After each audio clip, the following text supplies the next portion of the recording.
What's going on, y'all? So listen, I apologize for making this video late. I literally forgot about the show last night because I was so sidetracked with all my projects and shit that it just dawned to me. So I had to search through the internet to go find this shit and watch it, but it was too late at night for me to go ahead and make the review last night, so I decided to go ahead and give y'all this video today. And it was better for me to go ahead and do this instead of just flaking out on y'all asses. And if y'all don't appreciate me making videos late, then fuck y'all, okay? Fuck y'all. Be grateful that I actually gave y'all the video instead of flaking out. So, let's go ahead and get started with this shit. We got For the People episode 1. We start the episode off with Sandra Bell, played by Britt Robinson. She comes into the courtroom early as hell after she found out that the door was locked, and that's when we get to see the other 5 main characters of the show. First, we get Kate. She is kind of a bitch, but at the same time, it's almost like she got like this quirky awkwardness to her. And, you know, it is what it is. And she's the white bitch with the short blonde hair. Then we get Jay. Jay reminds me so fucking much of Asher from How to Get Away with Murder. I promise you. He is just as dumb and so much of a fuckboy. And it's just like, ugh. But I can tell he has a good heart, but I'm not gonna preach for him because he's just too much of a fuckboy to me, and I just can't stand people like that. So, whatever. Then we have Sandra's friend Allison, who's the actress. I forgot who the actress name was, but she plays Evangeline from the HBO show The Leftovers. So, yeah, that's her. So we get Allison, and she, you know, is very strong-willed and very funny, has a nice sense of humor with her and shit like that. And she's also having complications in her relationship with the next character, Seth, who is insecure as fuck and is very quirky and just... I feel like Seth is a quitter. Like, he doesn't put up a fight. He doesn't get up and try. Like, if he fails at something, he'll just quit and give up. And it's just like, ugh, bye. And then lastly, we have Leonard. He is a bitch. Like, he's just this bitch. He's so stuck up and prissy and so snooty, and I can't stand people like that. I cannot stand snooty people. Like, bitch, the world does not revolve around you. It is not about you. Stop it, okay? Humble yourself, sweetie. Humble yourself. So they all go inside to the courtroom, and they get introduced to Miss Tina, who is available on the second floor of the courtroom if they want to have any questions. Bitch, she took me out when she smelled the onions off of Jay's dumbass because he was late, so he had to pick up some breakfast on his way to work, and she's like, I smell onions. I will find you. Dumbass. So then they get a speech from the Chief Judge of the Southern District of New York Federal Court, which was also known as the Mother Court. And he gives off letting them know that they will be expected to take up the challenges and the high stakes of the challenging cases that they have here in New York and in the country of the United States. So later they go through the process of their first court case with federal public defender Jill Marcus. You know, she lets them know that they will not win majority of the time because they're going up against the government and the federal government, who has all the power to manipulate shit to their advantage to their advantage, so these lawyers are not always going to win, but prompts them that they need to win, that they need to have a win of something, whether if it's getting their clients out on bail or stuff like that. If they can do that, then they sort of kind of win. So it is what it is. And then later they meet their boss Roger. Roger gives no fucks about anything or anyone. I swear, I like Roger. Even though he is Snake, and we'll get there. So he fills them in on their responsibilities and what they have to do for their court cases. And at this point, I don't like Neo. Okay? I know his real name is Leonard, but I'm calling his bitch ass Neo because he's such a bitch. He is such a bitch. I cannot. Because it's like, he comes up and he finds out that he got one court case of his own, and Seth has a court case on terrorism. And we'll get there. So then we pick up Sandra, who picks up the offer to want to be on duty to go for a bigger court case from Jill. And Jill's like, you do realize that in order for you to be on duty, you have to be a specialized, experienced lawyer, right?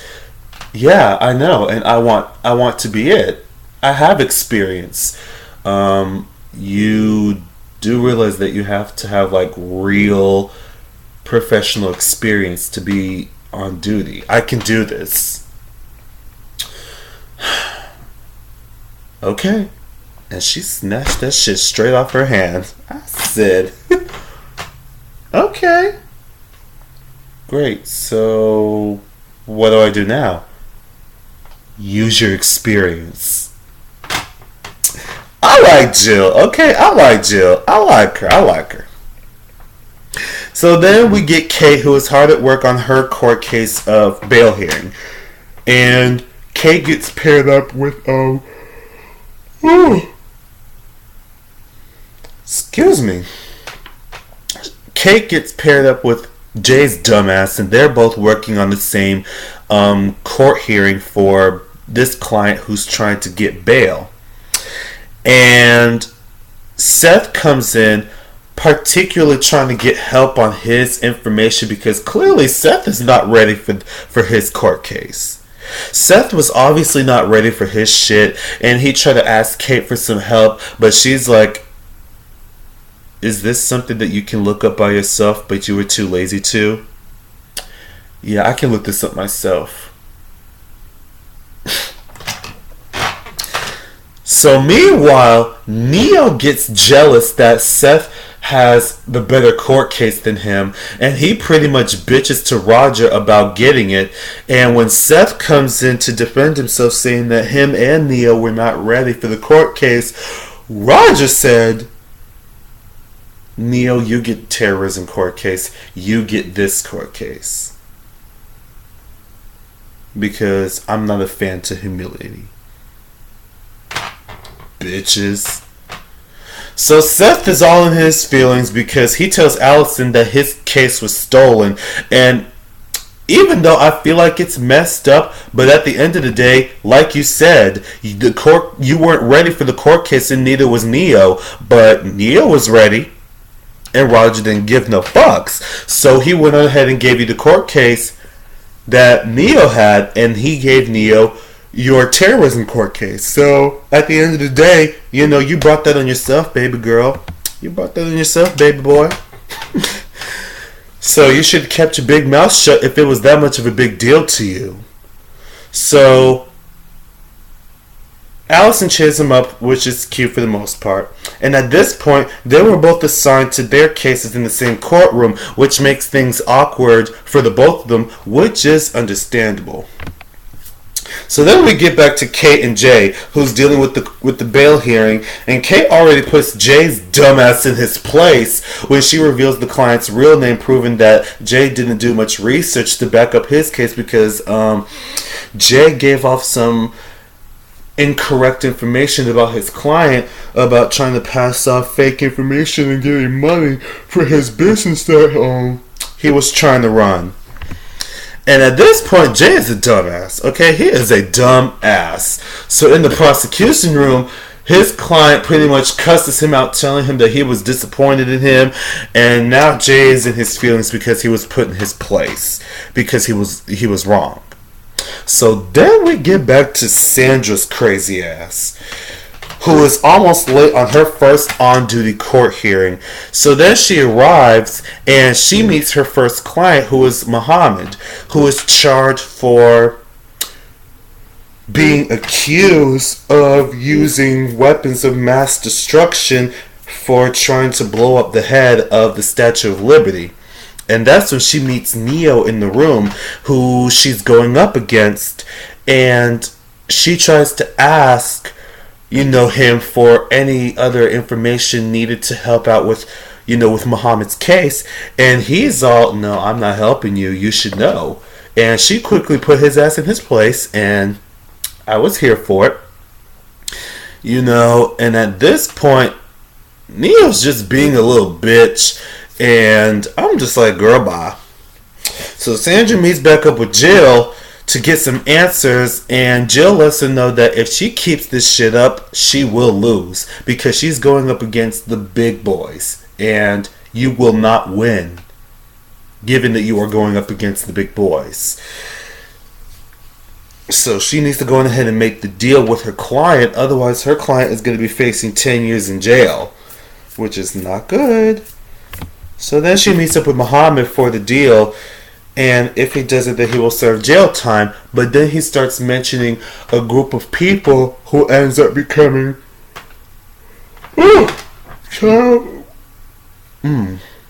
excuse me, y'all bear with me. I just woke up, so just bear with me. So this prompts Sandra to come up with a better option to go ahead and get her crazy ass into doing the court case anyway. So after that, after their case, we get back to Allison and Seth, who argue over not getting off their case to keep their unstable relationship on point. And most of the part is that they don't want to lose to each other, but mostly Seth. Seth pretty much refuses to lose to his ex. So Sandra walks in and begs for Allison to support her risky choice in taking the discovery and going up against Neo for Muhammad. So the next day, Jill is like so over Sandra making all these crazy ass risky moves behind her back, and knowing that she believes that Sandra is ready, since she's taking on these risky challenges normally than most lawyers. So Jay tries to prove. So then we get back to Jay. He's trying to prove himself that he is right by coming into Kate's office to correct her about her sources that she found, and clearly Kate was just not here for his shit. So he tried to give off some cool points, but he only has a video recording that was completely useless. So do you have any other cool points? Crickets, bitch. Crickets. So later we get back to Neo, who bitches to Roger about Sandra knowing about the discovery because he's worried about losing the case to her, and Roger still does not give a fuck and tells him to go hard. Then Seth comes back in with this punk ass, begging for him to come up with some alternatives to help him beat Allison in his court case, and Seth still does not give a fuck. And at this point, I'm just like, Seth, you really don't give a fuck. I like you. So he tells him that he has an idea on what he can do to help beat Allison at his own game. So meanwhile, Allison is researching her client and eventually gets forced to do a deal. And Allison is researching her client and eventually gets forced to do a deal with Muhammad. So meanwhile, Allison is researching her client and eventually gets forced to do a deal with Muhammad. So meanwhile, Allison is researching her client and eventually gets forced to do a deal for her client, or her client will get prosecuted for breaking the law of having to steal a very low budget of money, thanks to Seth. And this eventually will make Allison look bad. So then Allison and Seth go back and forth about how he practically threw Allison under the bus by prosecuting her client for breaking the law, which was what Roger told him to do because, Seth was insecure about his job. And Seth is like, it's all business. I just had to do what I had to do. It's all business. So Allison meets with Sandra and offers her to go out to the club to get some drinks, and Sandra declines her offer and finds some info that the team had about the team that Muhammad mentioned to her earlier. And it turns out that the information was that he was framed, and that the people who carried the fake bomb was a group of FBI agents who framed him into doing the crime. So once she shares the information to Jill, who didn't seem too thrilled about it, they head over to the meeting with Roger and Neo to discuss the information that Sandra had found. They all argue over the situation, and Sandra brought up a good point about the sources that she found, and Roger ends it from there, and he gives Jill some Yankee tickets for the next game because him and Kate, not Kate, him and Jill, they pretty much go over to the Yankees game every other day that they have a game to pretty much meet up and shit. And she lets Sandra know that because she's on her way, she's going to trial to help Muhammad. So later that night, we get Neo and Kate at this Chinese buffet where they meet up and talk about their day. And then Neo admires Kate because she and him are on the same district team. So he's trying to gain himself an ally to pretty much beat Sandra, which works. And I have a feeling that Neo might have a little crush, or is trying to feel up on Kate a little bit. I have a feeling that might be the case. I have a feeling. So, meanwhile, Sandra is hard at work on preparing for her trial. So then the next day, we get into the trial, and one of the witnesses was a police officer who claims that the camera that he saw was a bomb, and Sandra stated that it was a fake bomb made by the FBI and that Muhammad had no records of being a terrorist. And this has Neo shook. But Roger gives him something else for her to fight with, which pretty much was bait that Sandra fell for. So he sets up the next witness, who was the owner of the ferry that Muhammad last rode on, to have Sandra argue with to make him snap in court, which she eventually falls for. So that at this point, Jill pretty much confronts her about, never asking questions and arguing with the witness, because then it falls into the other team's trap, which makes them win. But this is war. This is war. So you have to pick your battle, choose your weapon, aim it right, and know your enemy. And right now, your biggest enemy is you.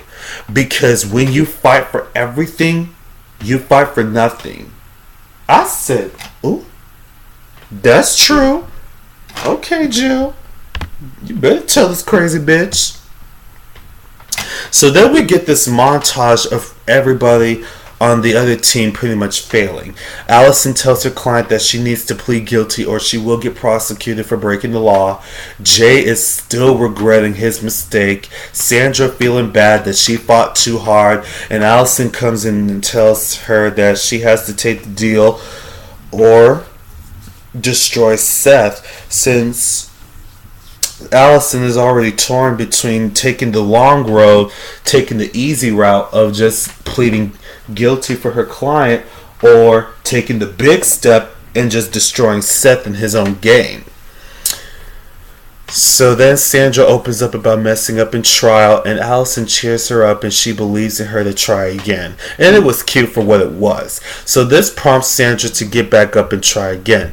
So the next day at trial, Neil gives off this very, very deep ass speech about how you need to know your enemy before they do the crime and shit like that.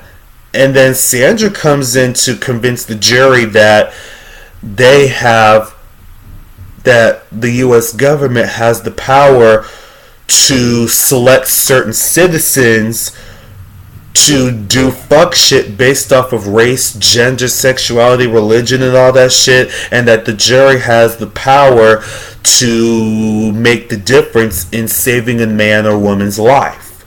And I said, bitch, this is a very deep ass court case. These are some very deep ass speeches. So at the end of the day, after all that, Muhammad was still found guilty. And this made Neil feel guilty about his choice and what he had to do. Because if you go back, Roger did help him out with his court case to kind of do some dirty fuck shit to make Sandra fall for their bait earlier in the first trial to kind of win the court case. And at this point, he meets up with Kate and asks her to celebrate with him. She declines the offer, so he just sits there and just sulks there because he feels guilty for winning. And then Jill finds Sandra still in the courtroom, and she's like, bitch, I told you so. I knew you were gonna lose. This is not TV. You're not going up against regular people. You're going up against the government, the media, the culture, everyone, everything. And she gives off this Yankee analogy that she needs to get back up and try again for the next case. So then meanwhile, at Allison and Seth's case, Allison chooses to destroy Seth in order to save her client for being wrongly accused over a small crime. I'm like, well, Seth, you kind of had this coming because you threw Allison under the bus, and then Allison turned the tables and threw your ass under the bus. So, because you did that, now you were put on probation, and Seth is on his feelings about that shit, and Allison kind of turned his own words against him that it's all business, and he decides that he's just gonna leave. He's gonna break up with Allison completely. He's gonna leave her. He's gonna leave their house, and he's gonna leave New York. And I'm sitting here like, girl, bye, you punk ass quitter. So then we get back to Kate and Jay, who Kate hands Jay, some info on his client, saying that he has a 63-month sentence for being a con artist, and he agrees with this, but again, Kate was just not here for his shit. I will only follow compassion for people who follow the rules. Oh, really? Did you ever break a rule in your life? Did you ever have empathy for others? Did you ever have a moment in your life where you made mistakes and you show compassion for those who make mistakes? Is that what you do? You could be a good lawyer if you try, but you're not trying. I said, bitch. I feel like Kate is holding a lot in because she doesn't want someone like Jay to prove her wrong. And I feel like that's what it was. So we end the episode off with Allison and Sandra, who's walking over to the who's walking through the Golden Gate Bridge, pretty much just discussing to each other about how they ain't never gonna give up and that they are worthy of being lawyers in the mother courts. And that's where the episode ends off. So yeah, that's pretty much it. That was for the people. Y'all tell me how y'all feel about this, and I will see you guys Friday for Tea Time with another Tea Time with Xavier episode and Marriage Boot Camp. Bye, y'all.